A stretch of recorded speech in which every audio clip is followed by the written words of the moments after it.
Joining me now is the staff writer from the New Republic. And I say the staff writer because he is the staff writer of the New Republic. And of course, I know he's probably a host of Politics of Everything, but I still consider him the host of Politics of Everything. And he's in the midst of shooting a film noir movie. Alex Pareene, welcome back to the program. Thank you, Sam. So, I don't know if you heard any of that conversation with Howard Bryant we just had about, there's just the horribleness that is involved in Minneapolis, that is involved in what happened in Central Park, what happened in Louisville, Kentucky, or happened in Georgia. I mean, the list goes on and on. And in the sort of the midst of the pandemic, which has also been, one more manifestation of the inequity and the injustice in the way that our society is constructed and maintained. I don't have anywhere to go with that, really. I mean, that's there just seems to be an abject failure on every level. And, the Klobuchar thing is, I don't want to sort of dwell too much on that, but it is a prime example of if someone who's being considered in this day and age to be the vice president of a guy who won, not exclusively, but pretty much as a function of African-American support, the primary, is contemplating this person to be his vice president. And I would imagine if there was ever an opportunity for her to be a vice president, that's out the window now. Yeah. But just that she could rise through the ranks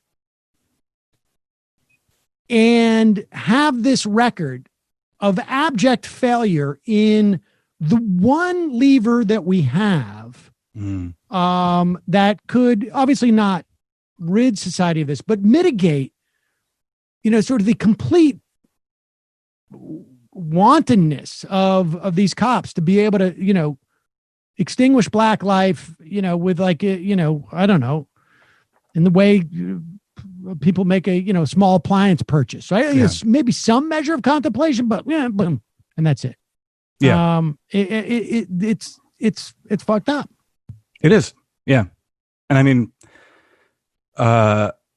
it's all part of this very depressing realization that the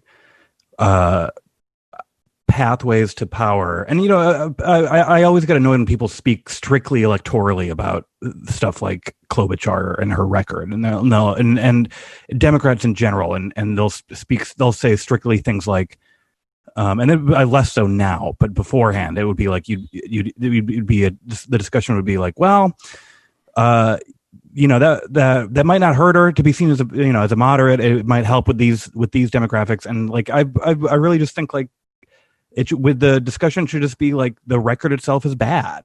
Like it doesn't, like the electoral aspect of it is secondary to the fact that we should just decide we don't want to advance people with these records anymore. Right. The horse race assessment of what constitutes a good or bad record. There should be some broad principles of like, when you have cops who kill people and who have 10 complaints, as this Chauvin guy apparently had, like it's incumbent upon you to do things, even if it means, risking your viability. I mean, on some level, it also, there's also another way to look at this. Or just like you can even like elevate up another 5,000 or 10,000 feet if you want to talk about behavior. When we look at Democrats in the House, the Senate, the number of prosecutors that are there, it seems to me, is a problem. Yeah. Like, and this is not, we have now some DAs and stuff like this. There's a movement out there where they are reformers. Okay. And so there's not necessarily something wrong with these positions, but all the prosecutors that we have now who are in a higher elected office are not reformer prosecutors. No. They, and there's a movement afoot to, make sure that if Biden, becomes president, that he doesn't pick judges from corporate lawyers. Like right. the pools in which we draw our candidates, or which we draw, candidates or nominees or whatever. This is like something that is constructed and can be constructed. And maybe it should just be that, like, if you're a prosecutor, we should have a greater awareness that is a liability for your running for higher office in Democratic circles. I mean, I think what it comes down to is the way the sort of Democratic professional class like determines qualifications is you have to have, they're sort of like, well, we have like, as one of the groups of people from which we find candidates are graduates of certain law schools who worked for certain firms or who were elected prosecutors or DAs. And like, that's just like one of the pools they look for. And I mean, I don't know. I've been for a long time saying like, we need to like stop electing so many prosecutors. And I mean, now maybe people will actually listen, but it reminded me of, I don't know, there was a report a few weeks ago that like, it was, I think Biden pledged to appoint Black women to the Supreme Court. And the story was like, well, he's not going to find very many in these appellate courts. He just won't find very many. There just aren't very, and it's like, you can appoint anyone to the Supreme Court. Yes. Like, you literally do not have to find someone. They don't have to be a lawyer. You don't have to be a lawyer. They don't have to, they don't have to be from the appellate court. They don't have to be a lawyer. And certainly, it's like, what we will hear is folks like Chris Coons say like, well, this person's not even rated by the ABA because they're not but there was a lot of people who were rated poorly by the ABA who are going to be sitting on the federal court because with Donald Trump. And the narrowness of the thought that I think that we have, and part of that is also a function of like, the vestige.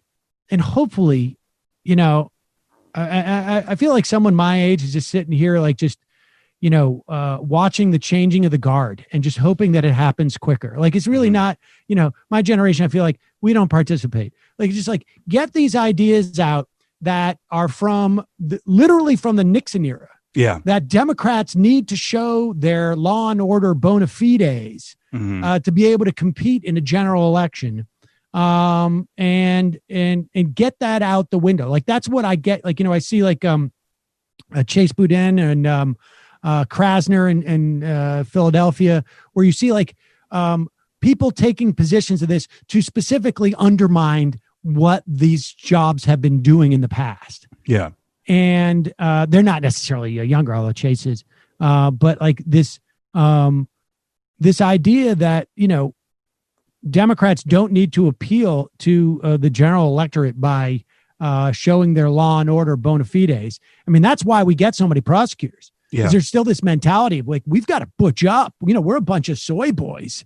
And we need prosecutors to make us look tough or something. It's a hangover from the 70s and from the 90s. It was like the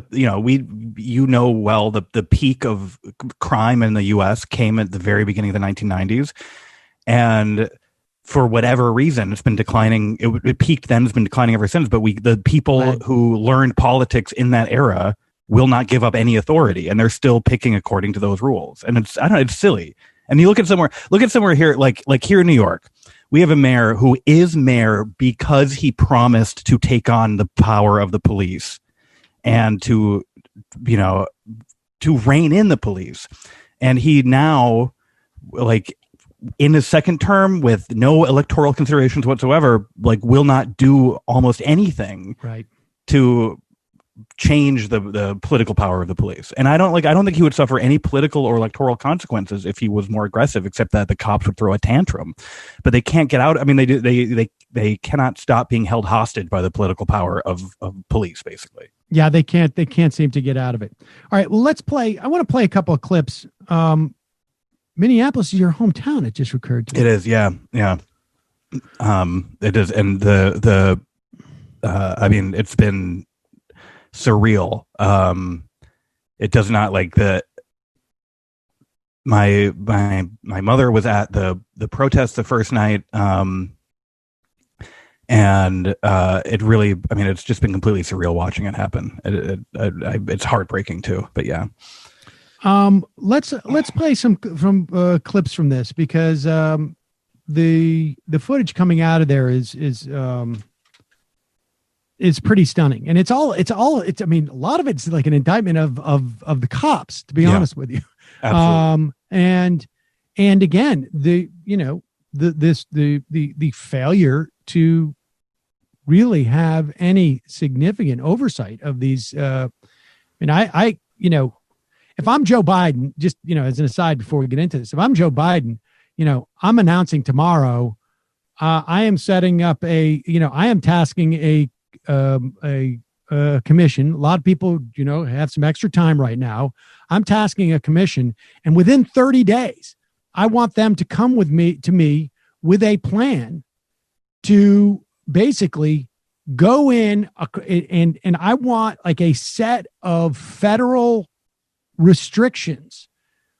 I don't know how they could, I don't know how they what would fit in from some type of like constitutional framework, but like I want a set of restrictions where there are tripwires, where these numbers of incidents, we're in there automatically, no questions asked. There's no debate. It just happens. These are the tripwires. We need to require these amount of reports. We need this amount of data. We need to have a central clearinghouse of complaints, that if you get, if there are more than 4 complaints lodged over the course of a year against your police force, we need to know all of them. We need to see all of them filed.